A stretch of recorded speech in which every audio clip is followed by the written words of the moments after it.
Andrej Rajš iz Lenarta, ki trenutno nastopa za ljubljanski kolesarski klub Radenska, je pred slabim mesecem dni osvojil naslov državnega prvaka v kategoriji do 23 let. Ja, vsekakor je bilo naporno, saj smo dirkali z člani, torej z vsemi najboljšimi slovenskimi kolesarji.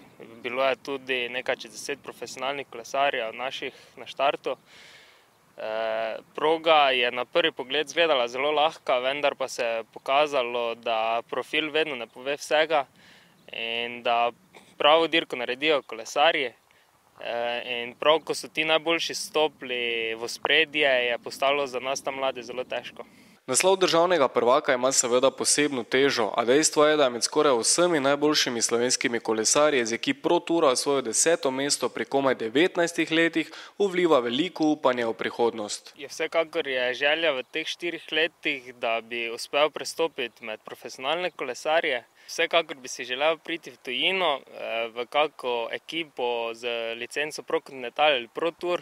To so ekipe, ki na to lahko vozijo tudi dirke, kot je Tour de France in pa Giro. Za delo z mladimi brez članske ekipe so se v Lenartu odločili že pred leti. Načrtno. V Lenarti se ukvarjajo z dečki in pa z mladinci. Tako da ko končaš z mladinci, imaš samo 2 poti, ali zapustiš Lenart ali pa končaš kariero. Jaz sem se odločil, da kariero nadaljujem. Kot vsaka članska ekipa oziroma v vsakem športu v članski ekipi potrebuješ maksimalno dober material, veliko število tekmovalcev, seveda to vse finančno potegne določen znesek denarja, zato mislim, da smo se v Lenartu zadali neki novi cilj, končati z člansko ekipo, bolj da se posvetimo mlajšim kategorijam, v mlajših kategorijah delamo 110%. V bistvu treniram še vedno pod vodstvom Jožeta Senekoviča.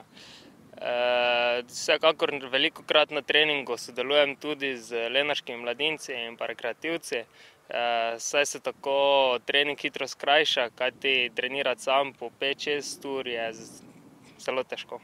Mislim, da bomo naredili boljše, če bomo delali te mlade kolesarje, saj lahko bi rekli, da je Štajerska malce zapostavljena trenutno v kolesarskem svetu in mislim, da imajo, predvsem za njih je to lažja pot, če jih peljemo mi na vse mladinske dirke, kjer se lahko dokažejo in potem z rezultati lahko podpišejo v članskih vrstah. Saj, če mi ne bi delali z mladimi, ti mladi ne bi mogli v drugih klubih iti na dirke in avtomatsko, če ti ne narediš tega mladinskega prestopa, potem tudi v člansko ekipo ne moreš priti.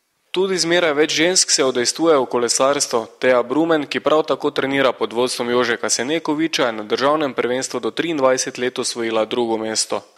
Že na slovenski sceni je zelo velik preskok v ženskem kolesarstvu.